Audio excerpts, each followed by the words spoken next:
to some breaking news and a live image that we're getting right now out of Joint Base Andrews. Take a look at this. An American who has been held by the Taliban for the last 2 years is finally back home on U.S. soil, being greeted by his family members.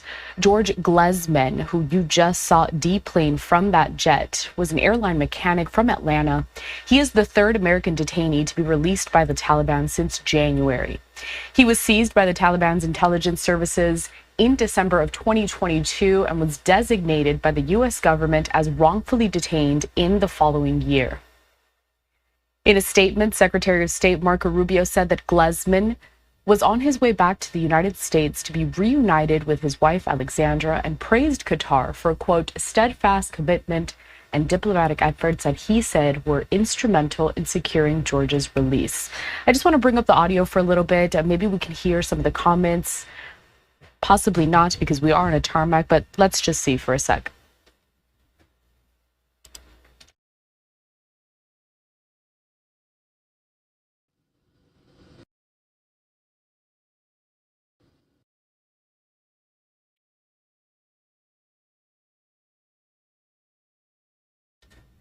All right, effectively no audio coming in from this live picture, and we do see that it's buffering a bit. Of course, service, the signal, it can be kind of tricky when you're talking about being at an airport.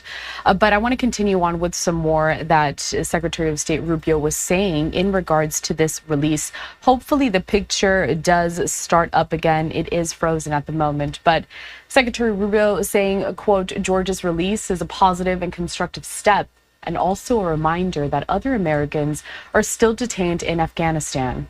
President Trump will continue his tireless work to free all Americans unjustly detained around the world. Glezmann was being accompanied back to the U.S. through Qatar's capital, Doha, by someone who has been handling hostage issues for President Trump's administration. That's Adam Bowler. He may be making some statements or remarks. Let's watch. How does it feel to be back on U.S. soil? I'm amazed. You know, I feel like born again. God, I have no words. But anyways, I'm in debt with the President Trump. Amazing, you know. Thank God he's in the White House where he's at, and thank God he got me out. Marco Rubio, Mike Waltz, Adam Bowler. I'm in debt with everybody that was involved in this situation because they got me home. A free American individual, free from the hands of these people that abducted because of my U.S. passport, basically. And I'm just thankful. I got no words to express my gratitude for my liberty.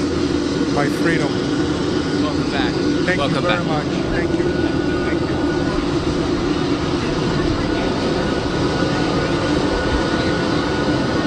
you. George Glezmann there with no words really to express his gratitude and what he feels like landing now back into the U.S. after being held in Afghanistan.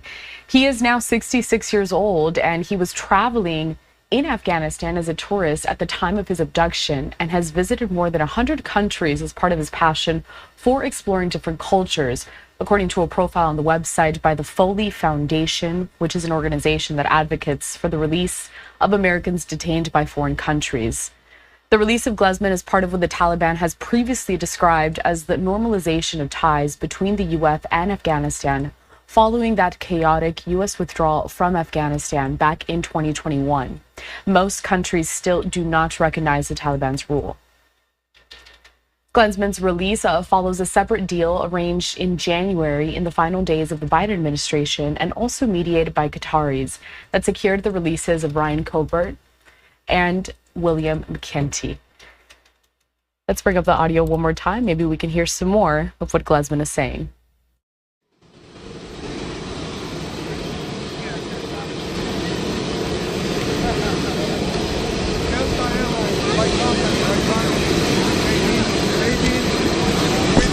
My family, the Delta Airlines, my family, they've been with my wife from day one, doing the impossible to get me out with the government.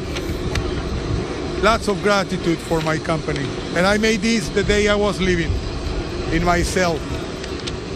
Can you explain anything of your ordeal? How things you experienced things over there, and did you ever have any doubts or ever give up Yes, hope? of course.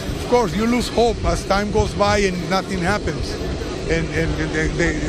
but then hope comes back and goes away.